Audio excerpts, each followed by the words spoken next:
मध्य प्रदेश के गृह मंत्री डॉक्टर नरोत्तम मिश्रा ने धनतेरस के मौके पर पुलिस विभाग को बड़ी सौगात दी है। उन्होंने दतिया में संभाग की सबसे बड़ी हाई राइज बिल्डिंग बनाने के लिए ग्वालियर NH 75 रोड के पास भूमि पूजन कर शिलान्यास किया। इस इमारत में 168 पुलिस अधिकारी और आरक्षकों के आवास होंगे। इस मौके पर गृह मंत्री ने कहा, पुलिस का सबसे अधिक मेहनत वाला काम होता है।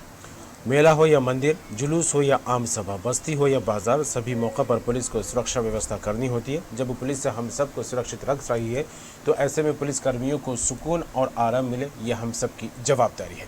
इस दौरान गृह मंत्री ने कांग्रेस पर निशाना साधा और कहा, कांग्रेस ने हमारे ओर से चलाई गई योजनाओं को रोका है। कांग्रेस का निशाना दतिया और नरोत्तम रहा है।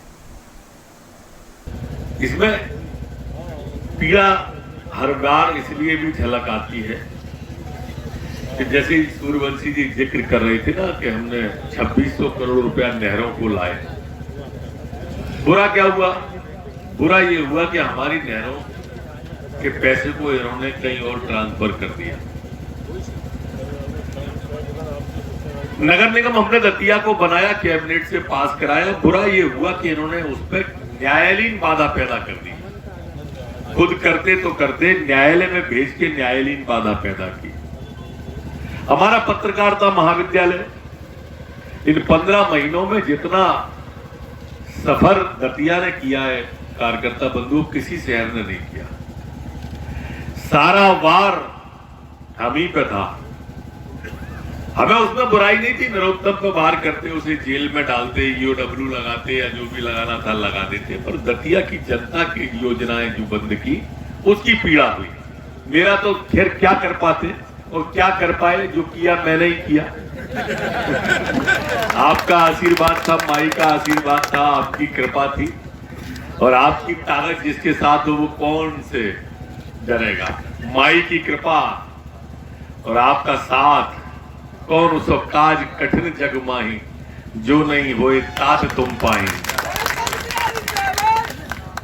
तो ये जो योजनाएं चली गई, हमारे 5 स्टार होटल चले गए जो राजगढ़ पैलेस के थे, हमारा पत्रकारिता महाविद्यालय चला गया, हमारा नगर निगम चला गया, हमारी लोअर यूर परियोजना चली गई। अभी तक हमारी नहर 35 गांव में आ जाती तो आने वाले दिनों में 35 गांव के साथ साथ दतिया का नक्शा बदल जाता। लेकिन उसके बावजूद भी, लॉकडाउन के पीरियड होने के बावजूद भी, हमने दतिया के विकास में कोई कमी नहीं रखी।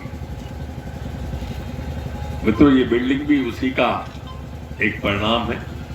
मैंने अभी DG साहब से कहा है कि हम दतिया के अंदर 100 में से 100% क्वार्टर चाहते हैं अपने पुलिस वालों के लिए। कोई भी बाहर नहीं रहे, कोई किसी को अप्रोच नहीं लगाता मिले कि कोई नेता MLA MP के पास जा रहा है कि मुझे क्वार्टर दिलवा दो।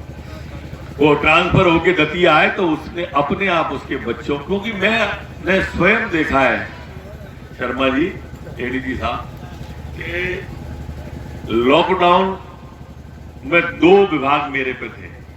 पहली बार इतने अच्छे मकान बनाने की स्वीकृति राज्य शासन ने दतिया को दी है। इसमें बहुत मुश्किल समय था, क्योंकि ये माननीय मुख्यमंत्री जी जब पिछले टर्म में मुख्यमंत्री जी थे तो मुख्यमंत्री आवास के तहत 5000 घर प्रतिवर्ष बनाने की घोषणा हुई थी, जिसमें से 15,000 सैंक्शन हुए, और 19-20 में कुछ कारणों से पैसा नहीं दिया गया, जिसके कारण घर कम कर दिए गए। फिर जैसे ही माननीय गृह मंत्री बने तो साहब ने सबसे पहले कहा कि दतिया में एक ऐसी चीज करें जिससे हमारे जो पुलिस जन है, क्योंकि वो भी आम जनता में ही शामिल है, हम लोग भी आप ही का एक पार्ट है, तो माननीय मंत्री जी का बहुत आशीर्वाद रहा सारे पुलिस परिवार पर। उनकी इच्छा थी कि जो 15-20 घंटे लगातार काम करते हैं उनको एक समुचित आवास उपलब्ध हो सके, जहां वो चैन से रह सके जब भी वो 8-9 घंटे घर आते हैं। इसी तारतम्य में राज्य शासन से माननीय मंत्री जी ने दतिया में 168 आवास गृह सैंक्शन कराए हैं, जिसमें से 24 आवास गृह NGO मतलब ASI सब इंस्पेक्टर तक के हैं। बाकी 144 आरक्षक, प्रधान आरक्षक के घर हैं। और मैं आपको बताना चाहूँगा जो NGO का आवास गृह है वो 879 लगभग 890 स्क्वायर फुट है, और आरक्षकों का 703.92 मतलब 704 स्क्वायर फुट है, जिसमें 1 लिविंग रूम, 2 बेडरूम और NGO में 2 बाथरूम ये शामिल है। और मैं आपको ये भी बताना चाहूँगा कि अगली 2-3 साल में जब ये पूरे होंगे तो मैं माननीय को आश्वस्त करना चाहूँगा, जैसा उन्होंने चाहा था, ये प्रदेश के सर्वश्रेष्ठ आवास गृह होंगे।